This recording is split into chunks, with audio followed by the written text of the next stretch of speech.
go back to a pick which they uniquely prioritize as heavily as this. The Maokai feels like WWE is the remaining Maokai team within the LPL right now. I still think Maokai is really strong. It amazes me that we see so little priority on it, honestly. I think it's one of the best junglers in the game at the minute with these AD mid laners, but I digress. Leona going to be the answer here, and we'll see what else could be a priority for the side of RNG. I mean, there's plenty still up. Yeah, well, okay, so folks, we're still getting used to failures here and stuff. Oh, why didn't WWE first pick the Corki? Of course, RNG can't play the Corki themselves, so WWE will leave that through to picks 2 and 3. Even after a full group stage, it still sometimes trips up your better instincts on that one. Huanfeng goes towards the Draven, so it will be an aggressive bot lane, even if it's not that Lucian, which was banned away by WWE. So, pure aggression. Pure aggression. And I'm excited for it. Look, can you imagine RNG just slam, like, aggressive mid, aggressive top, aggressive jungle now, just go win lane, win game? That would be, what a way to get your first series on the board. That would be something else. Corki slammed by WE, which gives Tangyuan a potential Yone angle if he wants to go in that direction. It looks like Abel probably going to go for that late game AD carry in the Jinx, but instead, no, swapping to a Renekton last second for Wayward. I mean, Wayward, maybe he just wants to get himself a little bit more lane dominance, because Juice really shook him in lane in game number 1. Now, we did say that, yes, there are some other AD mid laners available for Tangyuan. He has not played the Yone. He has played a Jace game, but the LeBlanc feels like it's more towards his comfort zone, I suppose. He's played a couple of these games, of course, over the last couple of years. So it's not going to be AD mid laner for RNG. What this does now is open up AD skirmishing junglers for Wei. Maybe he can go back towards the Lee Sin or the Wukong or something like that, because Tangyuan's already bringing the magic damage to the team. See if they do pivot. I mean, he was already hovering the Lee Sin in the first sort of section of the draft, so maybe alluding to that. As the Kai'Sa going to be taken away from Abel. Viego removed. I think that's a good removal, actually. Viego with a Draven and a LeBlanc. That sounds pretty good. Stop the easy reset comms. RNG, they see, look, there's not that much magic damage on the other side. Likely Heng's going to go towards the Liandry Scorchclaw Maokai, but if you remove the Kai'Sa and then the Ziggs, it just means you're not giving over the easy AP damage options from the side of WE. And that means that champions like the Leona can get just really unreal tanky if you go towards like higher armor builds, just even on the Leona from that support role. Instead, actually say, yeah, Ziggs is one thing. It is also Abel. Maybe let's get rid of that Nymeara. I feel like maybe Abel was thinking about that as well, because he looked a little little frustrated on the camera there for a second. Lee Sin taken off the board, so trying to get rid of these jungle carries from Wei. I will say, when I think of Wei and I think of jungle carries, I think of Wukong, not Lee Sin or Viego. So could be an angle there, but looks like Xin Zhao could be the option instead. So, looking for anything which can combo up well early game with the Leona and the LeBlanc. This does feel like a very good early game team from RNG. And they decide, well, okay, no, look, we've fallen prey to that Cardinal sin of drafting, which is talking about hovers. Grave goes in, and on the other side, not kept us waiting at all. Xayah Rakan for Abel and Mark. So instant lock in there of the Lovers duo. We've really seen very little Xayah across the course of this year. But plenty of wave clear, plenty of ability to play off of spikes as well. And RNG look to just finish their composition out with the K'Sante. Not too surprising to see that one coming on through for Juice up against the Renekton. And well, we've got some aggression, haven't we? We've got a Renekton in that top side. We've got the Corki in the mid lane, but it's answered with Draven, with the LeBlanc, with the Graves as well. RNG, they want to get ahead. They do, and if they do get ahead, particularly if Juice gets a lot of gold, I think this K'Sante and Leona can get unreal tanky. It is effectively a full AD team from WE. Yes, the Maokai will bring some magic damage by going Scorchclaw and Liandry's. You have to imagine that because there's no other magic damage coming elsewhere from this team. And that means that the K'Sante and Leona could just take over the frontline game. If RNG get to play towards the LeBlanc and the Draven, if they end up getting ahead and forcing WE to play respectfully, I think that WE could fall into a big draft deficit. If they get ahead, though, their team fight is still very strong. They outrange in the carries, and they have huge damage coming from the Xayah and the Corki if they have that front line ahead of them. The question will be, if RNG does get ahead, if they can snowball with this kind of composition, can they finish the game? We saw them Yes. struggling hard in the first game to actually fit. They had 3 inhibs down and they still were struggling to finish the job. You were mentioning their first series of the split. Got a lead, couldn't finish the job.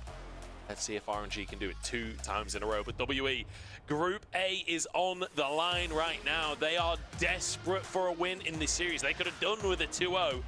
A 2-1 will have to do for them, but they've got to get those wins on the board to make it happen. And so we walk our way towards a little bit closer towards determining the outcome of this group. There is that slim chance we get the absolute tied things up. W would love to just sweep it through from this point. 欢迎来到英雄联盟。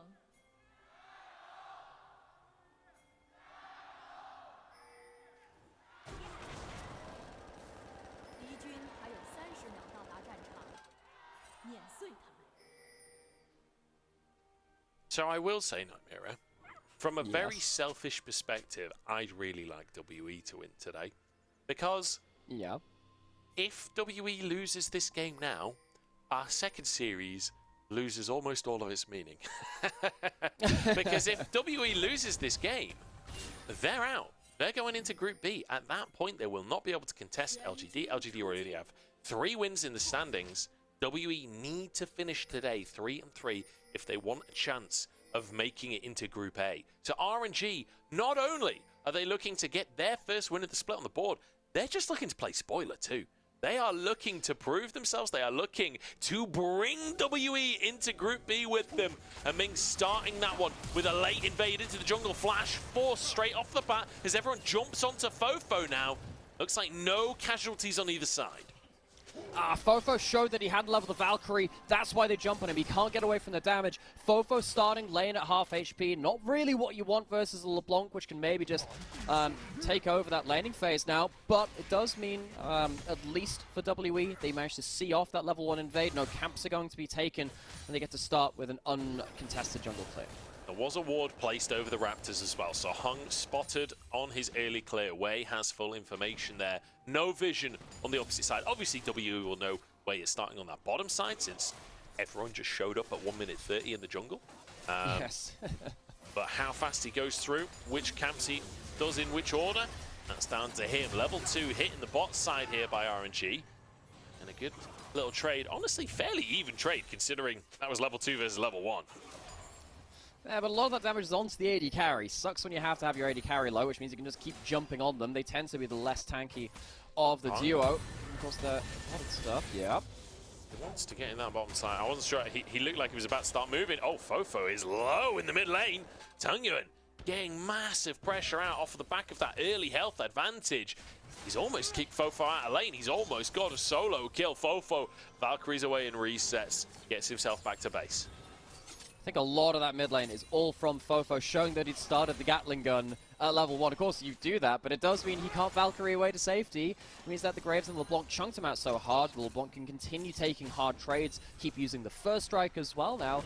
And FoFo had a strong game last game on the Tristana. Ended up getting something like 5,000 gold up individually at the end of the game. It was an absurd amount of gold, even if he couldn't end up defending that Nexus and winning that game through. Oh, stun for stun between the top laners there. They both just slide along stunned as Juice and Wayward going at it in that top side. Wayward may be low on HP. He may be a level down, but there's a lot of minions there for him to sustain off and to hit that level 4 mark. Way is trying to move into this top side though. Juice baiting out Wayward, just used his slice and dice. Okay, there's the dice coming out actually. Looks like Way won't find anything. He'll just find a single CS. And he'll make sure that Wayward is pushed under turret. In the early levels, Renekton can very much get ahead of Cassante. The big reason we keep seeing the Renekton, even if I dislike it, is the fact that you do still have that early lane pressure. Very few players have been able to use that to roll over into game-winning advantages. We saw Breathe almost managed to do that the other day. I'm trying to remember against which team that was. Might have been versus.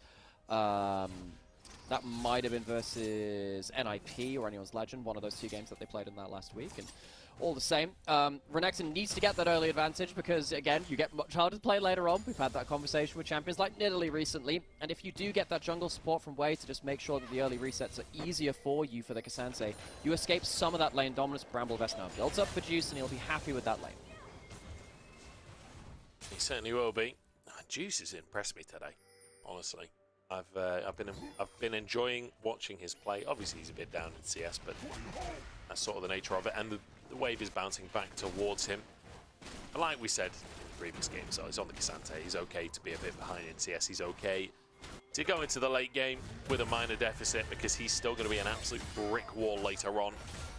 With a nice little trade there to get some damage down. And again, we're looking towards Wayward to build an advantage for himself. But elsewhere, Tangyuan actually not up in CS currently. Surprisingly, off the back of that early reset, FoFo has managed to keep himself even. It's not turned into much, and FoFo now has the Merc Tread, so a lot harder for Tangyuan to find that pressure. Yeah, I think the win in the mid lane is largely that the LeBlanc managed to keep FoFo from pushing up in the lane, which a lot of the AD mids do right now. Wave walks into Heng, and we'll take a good trade there. But yeah, you would have expected Tangyuan to get a little bit more. He's still going to walk his way back into lane with Lost Chapter and Dark Seal. Ming misses the Zenith Blade onto Abel. Flash actually coming out there as Ming rooted up. In the meantime, the junglers are 1v1ing near the lane. But honestly, Leona Draven losing to 2v2 was actually, we've got a pull on the tower. Wayward, caught by the all-out, does get a plate, slices and dices out to safety. My goodness, that felt a little bit dodgy there for Wayward for a second.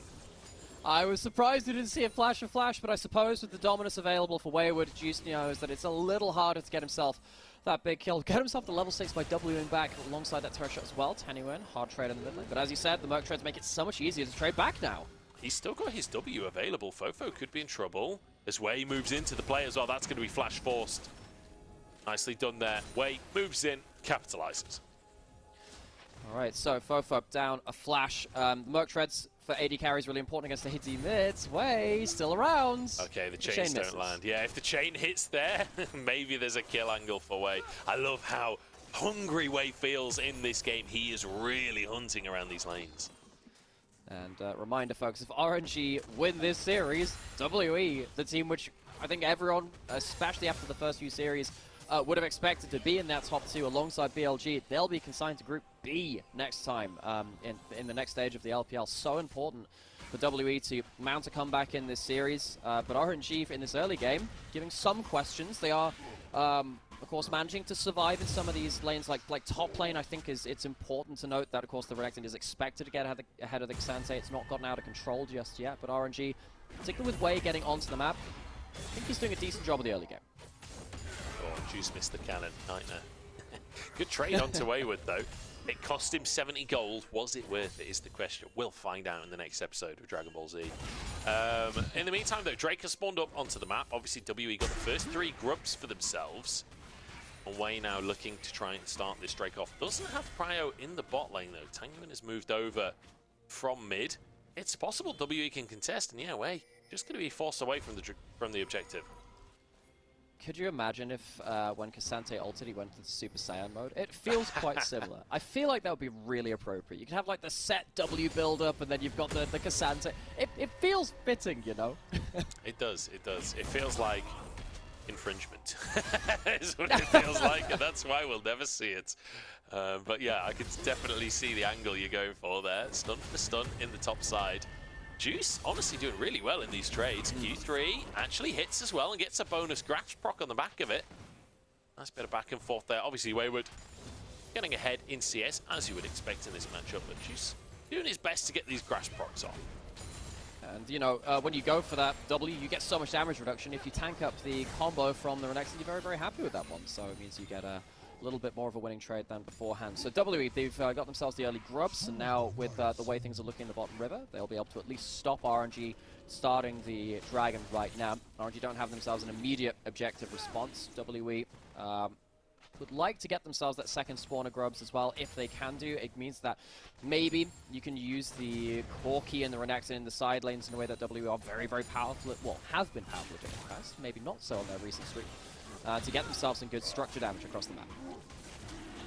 So WE off of mid prio and bot prio will get this first Drake of the game. And we've not really talked about the bot lane matchup that much. Obviously, Draven Leona very, very aggressive.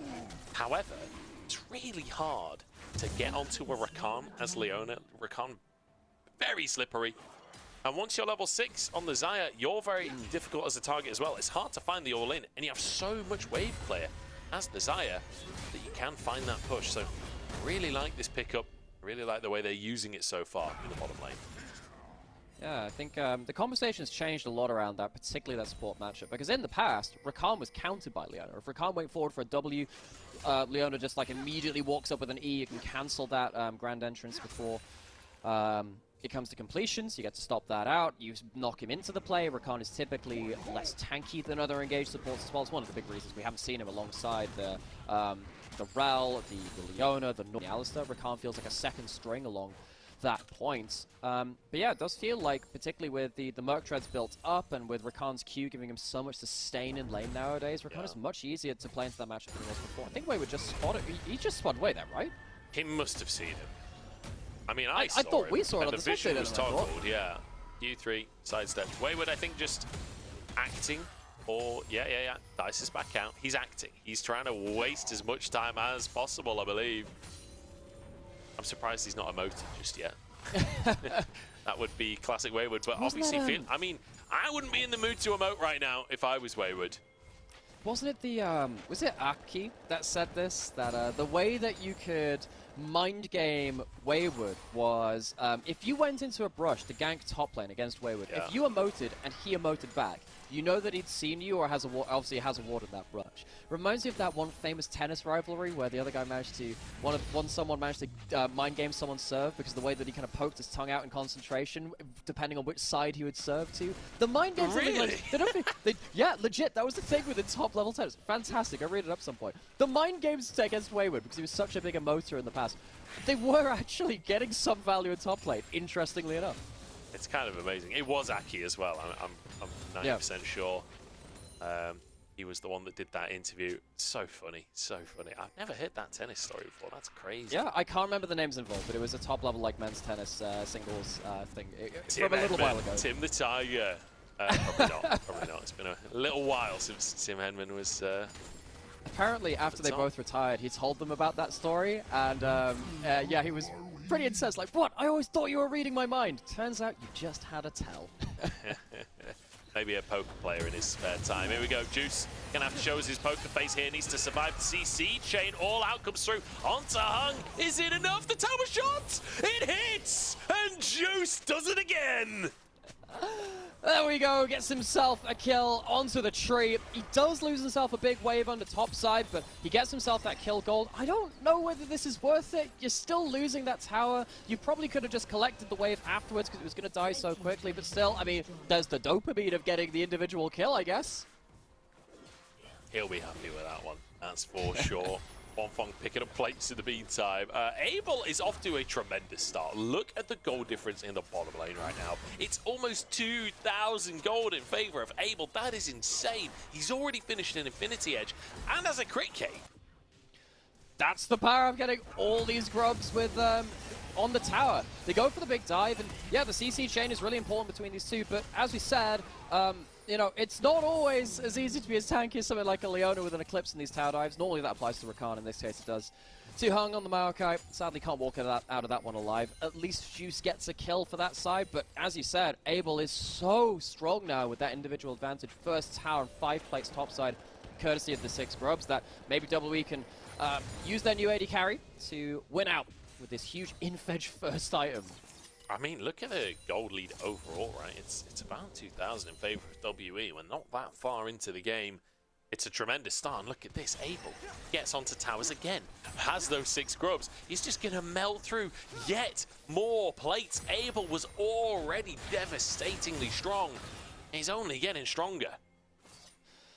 He ends up putting his W on as well and getting a tap onto someone with an infedge crit. It's going to take about a 30 HP now at this point. Yes, Draven, typically the one that does that. Xayah with the extra kind of auto-attack bonus on the W. Yeah, that's going to really slap along the other side. Tangyuan is in a side lane on the LeBlanc now. That's where RNG want to put them. The LeBlanc, very strong side laning champion. But given how much of a locus of power that is, maybe they won't get to use it. Caught out here, should just go down. That's a cash-in of 700 gold for Huanfeng. Who needs plates, says Huanfeng. He's got his own ways of making gold. Okay, we were just talking about the locus of power for the side. Yeah, they just gave a shutdown, a cash-in to the other side on the Draven, so maybe that changes things yet again. What is Heng doing there without the flash? He doesn't have that amount of tankiness just yet into this game, and RNG walk away with a Herald, and that might just break things open a lot more than they would have suspected just before this point. First items were just hit. They're going to get accelerated towards that second item now for Huanfeng and try and bring things a little bit more into parity between the AD carries. It's 1,000 gold difference between the two of them now. And we'll see if Huanfeng can close that gap yet further. That's essentially 1,000 gold he got for that kill. Got the kill gold plus the 700 gold cash in. That's a big old swing, but WE, not to be deterred, will continue to stack these objectives. That's all 6 scrubs, and it'll be the Drake on top of things as well. It's only the Herald that RNG have managed to get for themselves so far this game. Yeah, and it does feel like RNG getting that cash in, it does make things a little better. Wayward's going to get dove here. They have the Herald. It's going to be probably a kill. He has Flash and Dominus. Still, a lot of damage to be put towards him. Can they throw the Draven up? No, it's on cooldown. He probably kill him anyway. Takes the tower, so he won't be able to get away from this one. Shotgun comes in. Tangyuan finishes the job. That'll be tower in the top side as well. In the meantime, the bot lane tower is finished off by FoFo. But look at the mid lane. We've got Huanfeng pushing in the mid lane. TP going to come through in that top side just to defend this tower. Yeah, so it's going to be a bit of a cross map. RNG opening up the map is kind of well overdue for them. They were at that point 2 towers to none down. They get 1 open towards that top side.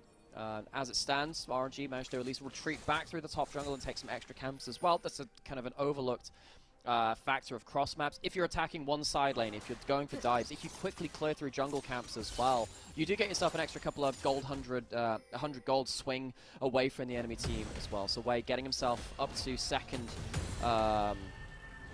only second lethality item can be pretty important. Certainly can be. Wei is a bit of a machine when he can get a lead for himself. And he is ever so slightly... I mean, you're always going to be ahead of Maokai, right? At the end of the day, Maokai is not exactly a gold lead machine, is he?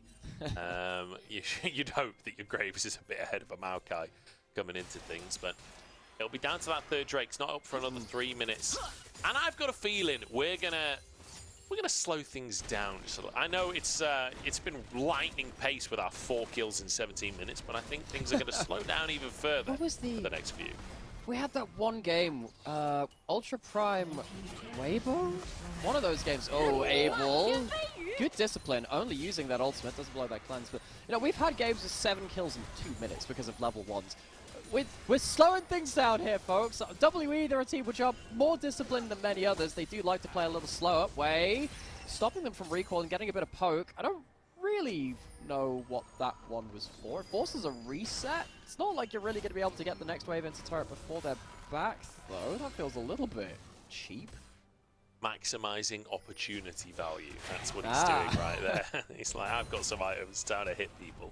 I mean, it's not that long of a cooldown. I guess just acknowledging as well that we ain't fighting anytime soon. Leona's ult is on cooldown. I can't really follow up on anything. I'm just going to blast it out. Why not? And look, Abel's was like, yeah. What's the collateral damage between friends at the end of the day? Yeah, wow.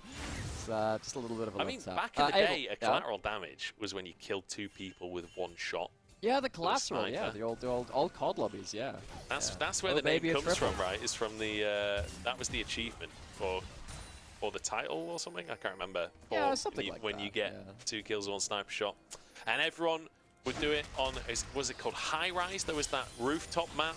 And you could stand in that window, and it was like the easiest collapse of your life, just picking up triples. So, I mean, sadly, it slightly more relation to the game of this one. WE do have 2 birds. Who's got the stone on RNG? That's I'm just saying, they're gonna be aware. 2 birds, 1 stone. It's written itself. Wait. Cassante is literally carrying 2 big stone. Are they stone? I don't really know if they're stone. Probably not, to be honest. But Juice. is trying to squeeze juice from a stone here. As he Ah, runs away. wow. I don't know, I've lost a little bit there. Abel has his... What is the cooldown? I thought it was way longer cooldown than that, but he gets away with it. That he does. I guess rank 2 really does help you with that ultimate, as past that level 11 mark. Definitely helps on that one, whereas Ming sat with very little cooldown reduction, and of course, the rank 1 over Solar Flare. Way back in Season 6-7, when Zyra Khan was completely meta for the entirety of it, and then of course Ruler got himself that Zyra skin from the Season 7 World Championship. The SKT support at the time, Wolf, would talk about how he thought Leona was a Zyra counter back then, because and Ornn as well. Ornn and Leona were counters to Zyra because your ultimates were low cooldown than the Zyra. It's one of the reasons why Zyra was balanced around that, because turns out that ultimate is really, really good. You need to have it on a higher cooldown, and you can use your ultimates to blow that on cooldown. Now for this next fight, Abel won't be able to have that as we set up for the Dragon. Heng moves into the river here. It's just an engage straight away from RNG. Double knockup comes on through, but the front line just ain't tanky enough. Juice forced away, and I don't think he'll get out of dodge. Heng finds the kill. His WE open up for a third Drake, and they stay strong in this game. RNG immediately peel off and say, all right, let's push in mid lane, and that means that WE can't commit everyone towards the Dragon take. Abel should be able to solo that one down, though. Heng's coming over to help. Huge damage, of course, from the AD carry at this point. Has the Flicker Blade as their second item. He's going to take that one easy peasy. And despite RNG using the logic of blow the Zyra ultimate with these low cooldown ultimates, they didn't have that ultimate back up again for the Dragon, and they couldn't just ping down Abel. It means that when you throw the Markyle out like this, look at the AD carries from WE. They get to sit in this perfect pocket behind so many tanky members, putting out a huge amount of damage. There is no Solar Flare back off of cooldown to complete that kind of a dodge. You need to be able to use those ultimates when they come off a cooldown, and the difference in cooldowns. It's really nice play from Mark as well to use the defensive knockup. Just like essentially jumps on Heng and gets the knockup on both front lines from RNG. Like, I wish I had met a Rakan in solo queue that knows that you can use your W defensively as well, that you can actually peel as this champion. Really nice stuff, sets up for the kill. And now WE continue. They've only got a tiny lead at this point, part of that being that cash in from before, but the 3 Drakes will make a big difference. RNG, they managed to get off to a really good lead in that last game. They have not done anything similar to that in this one, and it does feel like WE, they have themselves some huge points of power. Biggest is that Zyra, but they're really low HP right now. That's a bit of a cheap Solar Flare for nothing. I mean, RNG just blasting ults off because Way just used his own collateral damage for poke. Clearly just wanting to gain control of the mid lane for now. They will be able to force a recall out from Abel. I don't really know what that achieves, though. It's not like they're going to start Baron. Yeah, I don't get it either much. I don't get it either. Maybe time on the Abel's going to recall. I mean, they do get some good poke off, but I don't think you're going to be able to really get too much of this down, because FoFo said wave clear, and again, he's just going to clear this out. They get a little bit of chip damage on mid lane turret, but it's a small thing. Abel's now back. He's got himself another reset through, close towards 3 items.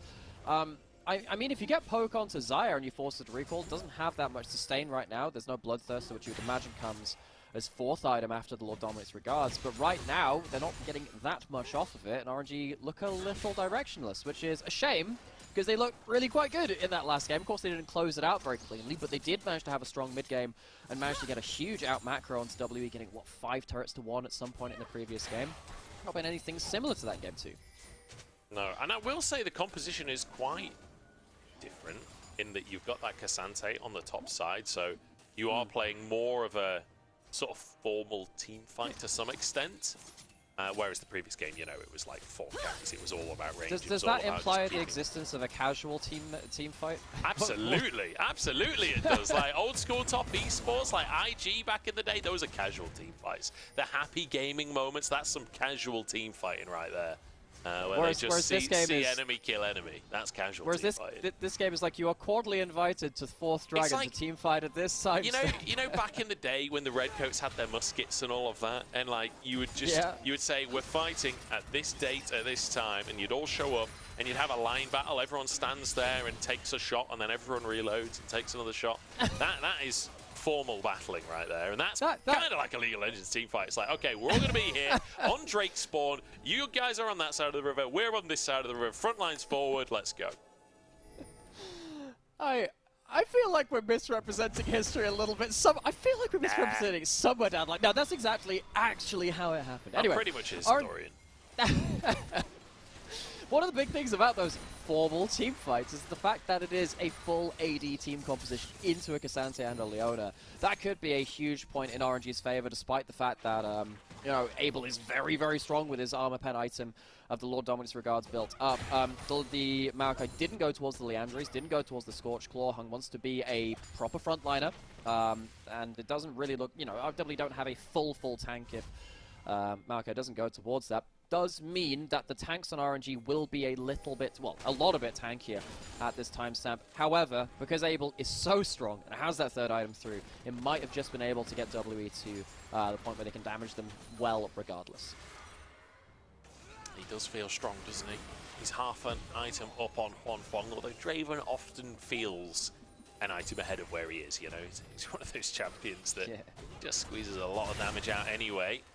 The damage out from Tangyuan as the Drake spawning in 30 seconds. This would be sold for WE. This is a fight that they need, and it's a good chunk onto Tangyuan from Wayward, but traded back in the end. Roots come on through as Mark hunting for the engage. Huanfeng has been found, cleanses them in the all-out to try and peel for the AD carry. Solar Flare's a bit of a miss as Tangyuan behind enemy lines gets onto FoFo but can't finish the kill. Q3 doesn't hit. Juice just face plants the wall as Abel takes over the fight and finds one for himself. WE staying as a 5 as Tangyuan continuously poking in, but RNG are sent packing, and that should be Drake for WE. And RNG, do they have anything left in them? I think they're sticking around somehow looking for a steal, but it might just give another kill over. That's going to be Ocean Soul in the pockets of WE. Tangyuan gets out with his life, but with an Ocean Soul, WE can stop Baron. I think they absolutely can. Both of their double AD carries are alive. So the Corki, Desire, they're going to go straight onto this. And RNG, they just lost the fight at the Dragon, and they don't have their AD carry or cooldowns to defend the Baron. WE get themselves both objectives in one fell swoop. No wards in the pit. Juice is going to try and remedy that fact. Way moving in down the river. Tangyuan TP's on the top side for the flank, but the Baron's already gone. Way next on the target list as Juice tries to protect his jungler, but WE, they've got away with murder here. Baron taking Tangyuan late to the play. Can't stop the recalls. WE, they get everything. I'm sure we're going to go see a replay of that team fight when we'll see who the real heroes were for WE and what the failures were of RNG in that one. You can see that Tangyuan spell shield's blown, takes a good chunk from the melee character you should never really be taking that much damage from. And we see the value of the Maokai going tank here, allows him to go straight up aggressively, despite the fact that Abel blows his ult early. Abel still managed to get a huge amount of damage off. I'm really surprised that RNG don't try and go towards the Desire more heavily after the ult was blown. I guess still had that flash and the cleanse, and he uses them aggressively after that point. Abel, so much gold, gets to use it effectively. Everyone just kind of watched him hit them. Like, yeah. We saw Wei try to hit the backline, Huanfeng trying to hit the where's backline. The rock? Who's got the rock? We forgot the rock! Yeah, I guess Abel's got the rock. He's the bird with the rock, and he's now dropped. He's like one of those birds that, you know how crows remember faces and they'll poo on the same car if you're a bit of a arsehole to him. Anyway, moving on. It's something like that. Abel, he's a crow and he's pooing on RNG's car right now. Oh man, yeah, this is the the lovebirds turn sour. Abel, showing the darker side of that particular emotion. When you've got chips and a crow wants one, give him, because they are vindictive animals and they're very clever. That's all I'm saying. Abel among that number. Oh, Tangyuan, it was his clone that got chunked, but the Baron should lead to a mid lane inhibitor. Wei is trying to get a flank, but not sure how confidently he can just step up here. Heng pushes him away. Mid inhib taken. WE, much cleaner game too. This is getting to be a really big problem now that the Ocean Soul gives Abel an extra step up in his itemization. Didn't go towards the Bloodthirster, keeps walking forwards, full HP, full damage. I think that's going to be a kill on Juice. Huanfeng falls as well, and that might just be game, honestly. Out of nowhere, RNG found in the jungle, and the Baron minions can push on forwards. No TPs to keep these minions alive. Wei going to try and clear that wave, but he clears himself off the table instead. WE, I mean, only 7 kills on the board by the end of the game, but 7 was enough for them. Finding a win in a clean fashion in game 2. Yeah, Abel on a new team, but showing some of those old classic highs from him. Less of the Lovebirds, more of a murder in the bot lane there. If you're going to go towards the crows in there. Very Murder famous most to dodge foul, towards if them. you will. A murder? Huh? That's a bird. That's foul, you know. Have you seen the new Wallace and Gromit? That's cool. I think that's actually called Murder Most Foul, actually. I'm very excited for that one. Sorry, I don't know what you were talking about. I've moved on. I am excited for that, yes. I'm also excited now for a Game 3 to see if we're getting ourselves closer to that point where we might get ourselves all evened up. But to find out exactly what happens in regards to that, you'll have to see after the